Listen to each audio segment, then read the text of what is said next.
Students, आज हम class 6 की मैथमेटिक्स इसका यूनिट नंबर 1 स्टार्ट किया हुआ है। प्रीवियस लेक्चर के अंदर मैंने इंट्रोडक्शन टू सेट के बारे में थोड़ा सा डिस्कस किया था। आज हम इसकी एक्सरसाइज को देखेंगे। एक्सरसाइज का क्वेश्चन नंबर 1 है, वो कहता है कि विच of the following statement is a set और नॉट। सिर्फ हमने बताना है कि ये जो स्टेटमेंट दी गई है आया कि ये सेट है या नहीं। फर्स्ट पार्ट है इसका, द 5 प्रोविंसेस ऑफ पाकिस्तान, यानी कि इसमें वो कह रहा है कि पाकिस्तान के 5 सूबे। तो मैंने फर्स्ट लेक्चर में बताया था कि जो सेट है उसके लिए 2 कंडीशंस होती हैं। अगर वो 2 कंडीशन को फुलफिल कर रहा है तो वो सेट है, अदरवाइज वो सेट नहीं होता। एक तो क्या है, एक तो सेट में जो एलिमेंट होते हैं, जो ऑब्जेक्ट होते हैं, जो मेंबर होते हैं, उनको क्या होना चाहिए, डिस्टिंक्ट होना चाहिए, यानी कि मुख्तलिफ होना चाहिए, उनके अंदर कोई रेपिटेशन ना हो। और दूसरा क्या है कि वो वेल डिफाइन हो, हर एक के लिए वो एक्सेप्टेबल हो, हर एक उसे ठीक कहे, हर एक उसको एक्सेप्ट करे कि ये वाकया ही सेट है। तो ये 5 पाकिस्तान के 5 सूबे हैं। तो 5 सूबों को जब हम सेट के अंदर लिखेंगे तो हम उनको उनके दरमियान उनको कोमास के ज़रिए अलग अलग कर सकते हैं। तो 5 सूबे क्या हैं, डिस्टिंक्ट हैं, मुख्तलिफ हैं, अलग-अलग हैं और वेल डिफाइंड भी हैं, सब के लिए एक्सेप्टेबल भी हैं। तो इसलिए इसको हम सेट का नाम दे सकते हैं। तो ये हमारे पास सेट है। उसके बाद वो कहता है दूसरा पार्ट कि the difficult questions of a set, के सेट के अंदर डिफ़िकल्ट क्वेश्चंस हैं। ठीक है, अब डिफ़िकल्ट एक के लिए हो सकते हैं, क्या पता बाकी के लिए वो डिफ़िकल्ट ना हो, बाकी के लिए इजी हो। ठीक है, यानी कि हम ये डिस्टिंक्ट तो कह सकते हैं लेकिन वेल डिफाइंड नहीं कह सकते। वेल डिफाइंड क्यों नहीं कह सकते, क्योंकि एक के लिए डिफ़िकल्ट हो सकते हैं, बाकी सब के लिए वो डिफ़िकल्ट नहीं हो सकते। ठीक है, तो इसलिए ये क्या है, ये सेट नहीं है। उसके बाद ये है the geometrical instrument, the geometrical instrument. ठीक है, जो हमारे पास पैमाइशी आलात हैं उनका वो कहता है ये सेट है या नहीं। तो जी ये बिल्कुल एक सेट है। हमारे पास ज्योमेट्रिकल इंस्ट्रूमेंट जो होते हैं वो एक सेट है, उनको हम डिस्टिंक्ट कह सकते हैं, उनको डिस्टिंक्ट यानी कि उनको अलग अलग लिख सकते हैं। ठीक है, कोई भी सेम नहीं है, ना उनके अंदर रेपिटेशन है और वो वेल डिफाइंड भी हर एक के लिए एक्सेप्टेबल भी है। उसके बाद वो कहता है the naughty boy of street, यानी कि the naughty boys of a street, यानी कि शरारती लड़के, एक गली के अंदर वो शरारती लड़के की बात कर रहा है। ठीक है, तो अब ये क्या है, ये ना यानी कि डिस्टिंक्ट तो हो सकते हैं लेकिन वेल डिफाइंड नहीं हो सकते, इसलिए इसको हम सेट नहीं कहेंगे। उसके बाद वो कहता है the capital letters of English alphabet. जी बिल्कुल, English alphabet A to Z ये क्या है, कैपिटल लेटर है, इनको हम सेट के अंदर लिखें तो हम इनको डिस्टिंक्ट कह सकते हैं। ये डिस्टिंक्ट होते हैं, अलग अलग होते हैं, एक दूसरे से मुख्तलिफ होते हैं और ये वेल डिफाइंड भी होते हैं, हर एक के लिए एक्सेप्टेबल भी हैं। और उसके बाद है जी the player of Pakistan cricket team. हमें पता है कि जो प्लेयर ऑफ पाकिस्तान यानी क्रिकेट टीम के अंदर जो 11 खिलाड़ी होते हैं उनको हम एक सेट के अंदर लिख सकते हैं। वो डिस्टिंक्ट भी हो सकते हैं, डिस्टिंक्ट होते हैं, यानी कि उनको हम अलग अलग लिख सकते हैं, हर एक का नाम अलग अलग लिख सकते हैं। ठीक है, और उसके बाद जो है वो एक सेट यानी कि सब के लिए एक्सेप्टेबल भी है। तो इसलिए ये क्या है, वेल डिफाइंड भी है और डिस्टिंक्ट भी है, तो इसलिए इसको सेट का नाम दे सकते हैं। इसी तरह वो कहता है the sharp boys of a school, the sharp boys of a school. Sharp होता है तेज लड़के, एक स्कूल है, स्कूल के तेज लड़के। अब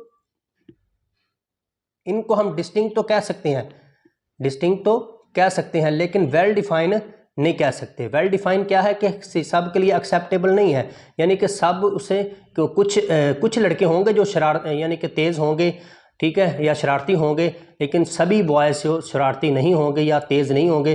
तो इसलिए ये वेल डिफाइन नहीं है, सब के लिए एक्सेप्टेबल नहीं है।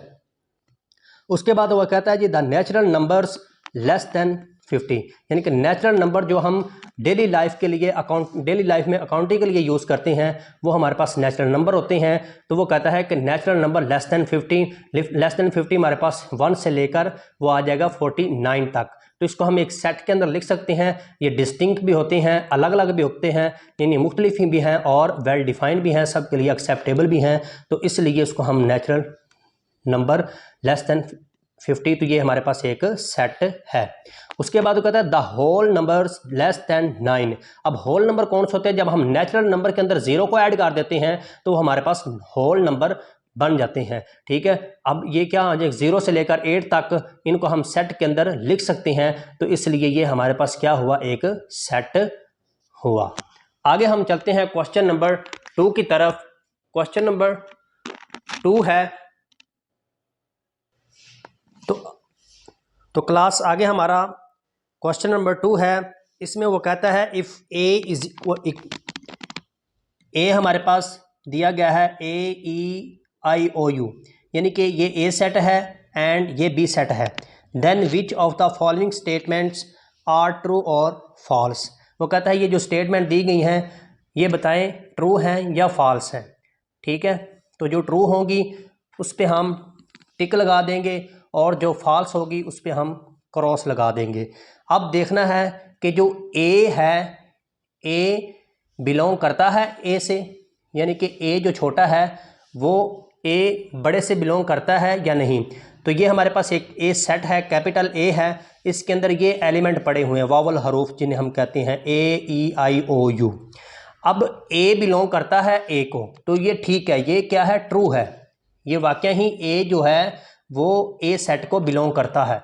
इसी तरह सेकंड पार्ट है जो इसमें वो कहता है बी बिलोंग करता है ए को, तो ये क्या है, फॉल्स है, क्योंकि बी जो है वो बी सेट का एलिमेंट है, तो इसलिए ये ए से बिलोंग नहीं करता, तो इसको हम कहेंगे ये क्या है, फॉल्स है। ठीक है, अब वो कहता है थर्ड पार्ट में कि T does not belong to A, D क्या है, does not belong to A, कि जो डी है वो बिलोंग नहीं करता ए से, तो वो ठीक कह रहा है कि ये जो स्टेटमेंट है ये क्या है, ठीक है, वाकई ही जो डी है वो ए सेट को बिलोंग नहीं करता।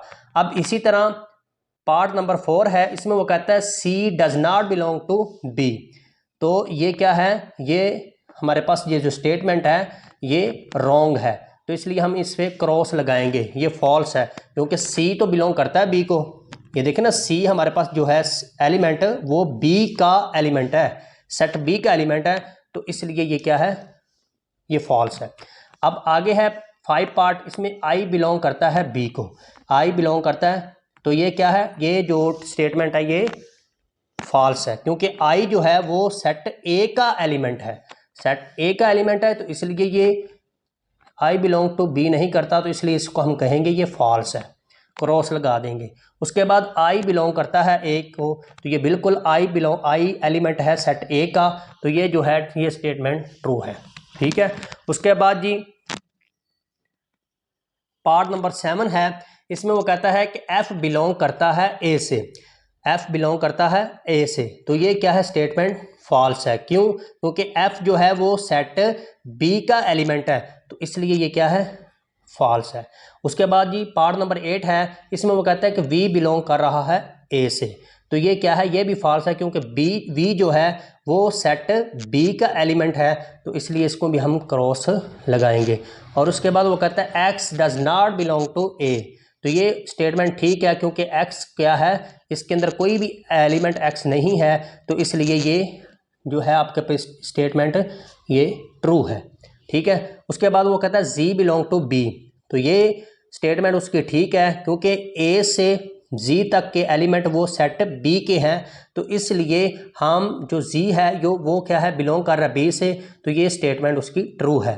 और उसके बाद वो कहता है M does not belong to B, M does not belong to B, तो ये does not belong to B क्या मतलब कि ये एम जो है वो सेट बी का एलिमेंट नहीं है, तो ये इसकी जो स्टेटमेंट है ये फॉल्स है, क्योंकि एम ए बी से लेकर ए टू जी इसमें एलिमेंट लिखे हुए हैं, तो जो एम है वो बी का एलिमेंट है, तो इसलिए ये जो स्टेटमेंट उसकी ये फॉल्स है, इस पर हम क्रॉस लगाएंगे। उसके बाद है जी पार्ट नंबर जो है हमारे पास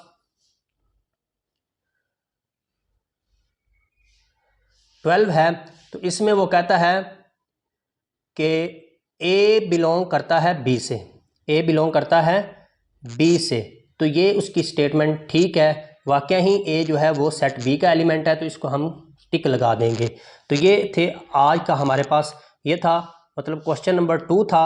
इंशाल्लाह नेक्स्ट हम क्वेश्चन नंबर 3 की तरफ जाएंगे। तब तक के लिए अल्लाह हाफिज़, शुक्रिया।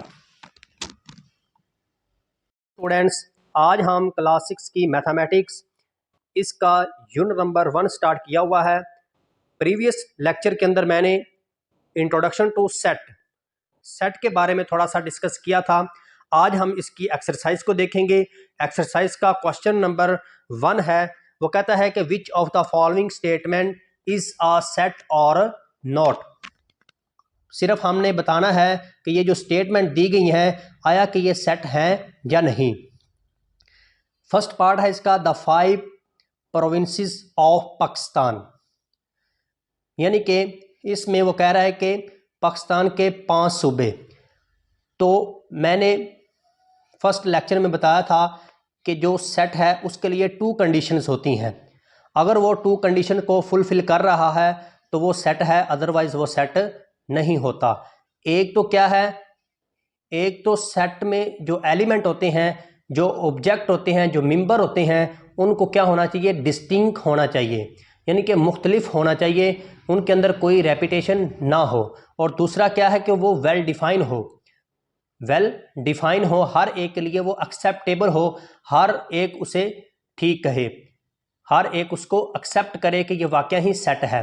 तो ये 5 पाकिस्तान के 5 सूबे हैं। तो 5 सूबों को जब हम सेट के अंदर लिखेंगे तो हम उनको उनके दरमियान उनको कोमास के ज़रिए अलग अलग कर सकते हैं। तो 5 सूबे क्या हैं, डिस्टिंक्ट हैं, मुख्तलिफ हैं, अलग-अलग हैं और वेल डिफाइंड भी हैं, सब के लिए एक्सेप्टेबल भी हैं। तो इसलिए इसको हम सेट का नाम दे सकते हैं। तो ये हमारे पास सेट है। उसके बाद वो कहता है दूसरा पार्ट कि the difficult questions of a set, के सेट के अंदर डिफ़िकल्ट क्वेश्चंस हैं।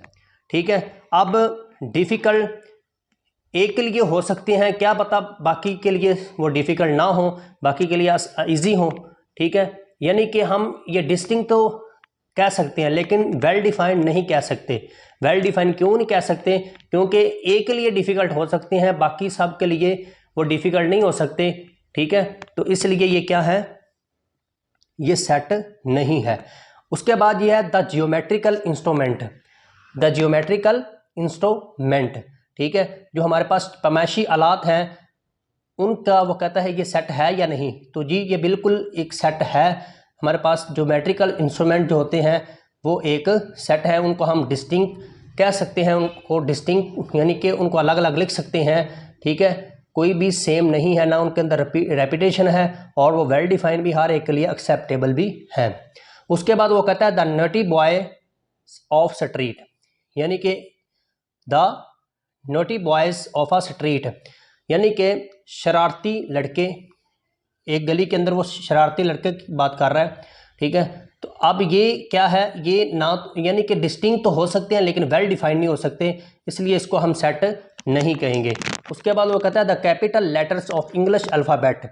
जी बिल्कुल, English alphabet A to Z ये क्या है, कैपिटल लेटर है, इनको हम सेट के अंदर लिखें तो हम इनको डिस्टिंक्ट कह सकते हैं। ये डिस्टिंक्ट होते हैं, अलग अलग होते हैं, एक दूसरे से मुख्तलिफ होते हैं और ये वेल डिफाइंड भी होते हैं, हर एक के लिए एक्सेप्टेबल भी हैं। और उसके बाद है जी the player of Pakistan cricket team. हमें पता है कि जो प्लेयर ऑफ पाकिस्तान यानी क्रिकेट टीम के अंदर जो 11 खिलाड़ी होते हैं उनको हम एक सेट के अंदर लिख सकते हैं।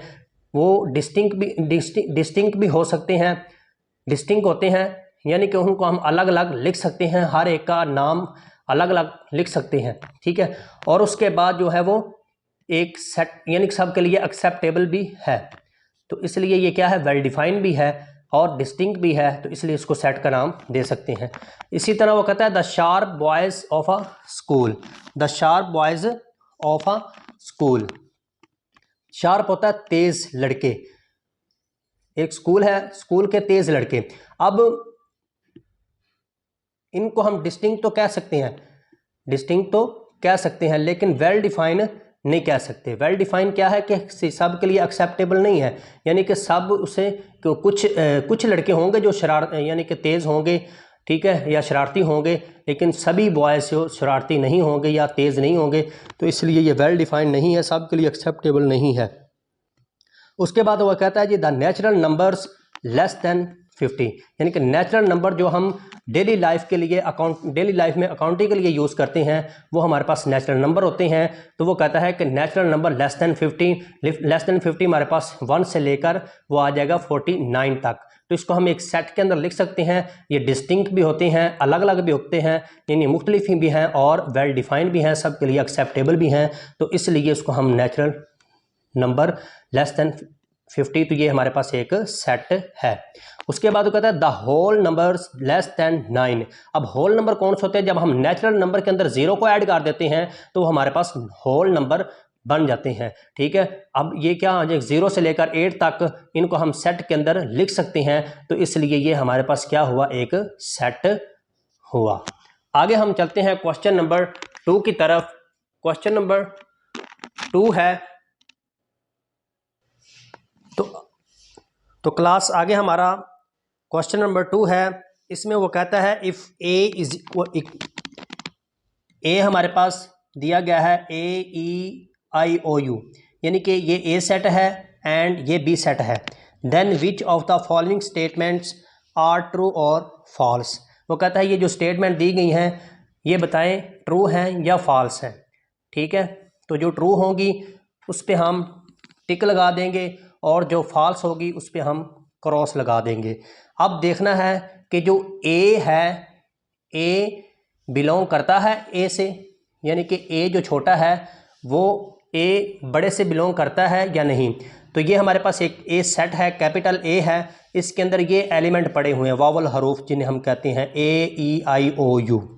अब ए बिलोंग करता है ए को, तो ये ठीक है, ये क्या है, ट्रू है, ये वाकई ही ए जो है वो ए सेट को बिलोंग करता है।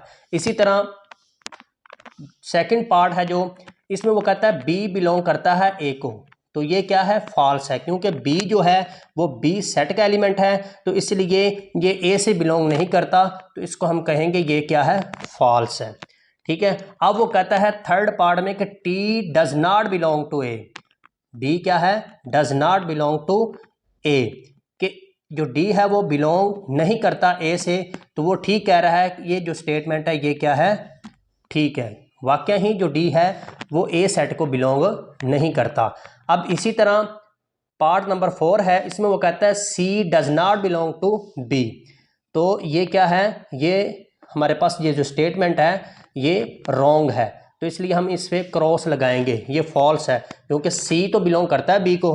ये देखें ना, सी हमारे पास जो है एलिमेंट वो बी का एलिमेंट है, सेट बी का एलिमेंट है, तो इसलिए ये क्या है, ये फॉल्स है। अब आगे है 5 पार्ट, इसमें आई बिलोंग करता है बी को, आई बिलोंग करता है, तो ये क्या है, ये जो स्टेटमेंट है ये फॉल्स है, क्योंकि आई जो है वो सेट ए का एलिमेंट है, सेट ए का एलिमेंट है, तो इसलिए ये आई बिलोंग टू बी नहीं करता, तो इसलिए इसको हम कहेंगे ये फॉल्स है, क्रॉस लगा देंगे। उसके बाद आई बिलोंग करता है ए को, तो ये बिल्कुल आई एलिमेंट है सेट ए का, तो ये जो है ये स्टेटमेंट ट्रू है। ठीक है, उसके बाद जी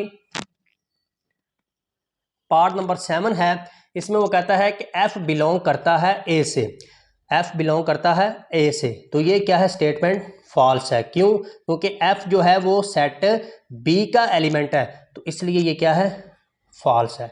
उसके बाद जी पार्ट नंबर 8 है, इसमें वो कहता है कि वी बिलोंग कर रहा है ए से, तो ये क्या है, ये भी फॉल्स है, क्योंकि वी जो है वो सेट बी का एलिमेंट है, तो इसलिए इसको भी हम क्रॉस लगाएंगे। और उसके बाद वो कहता है X does not belong to A, तो ये स्टेटमेंट ठीक है, क्योंकि एक्स क्या है, इसके अंदर कोई भी एलिमेंट एक्स नहीं है, तो इसलिए ये जो है आपके स्टेटमेंट ये ट्रू है। ठीक है, उसके बाद वो कहता है जी बिलोंग टू बी, तो ये स्टेटमेंट उसकी ठीक है, क्योंकि ए से जी तक के एलिमेंट वो सेट बी के हैं, तो इसलिए हम जो जी है वो क्या है, बिलोंग कर रहा है बी से, तो ये स्टेटमेंट उसकी ट्रू है। और उसके बाद वो कहता है M does not belong to B, M does not belong to B, तो ये does not belong to B क्या मतलब कि ये एम जो है वो सेट बी का एलिमेंट नहीं है, तो ये इसकी जो स्टेटमेंट है ये फॉल्स है, क्योंकि एम ए बी से लेकर ए टू जी इसमें एलिमेंट लिखे हुए हैं, तो जो एम है वो बी का एलिमेंट है, तो इसलिए ये जो स्टेटमेंट उसकी ये फॉल्स है, इस पर हम क्रॉस लगाएंगे। उसके बाद है जी पार्ट नंबर जो है हमारे पास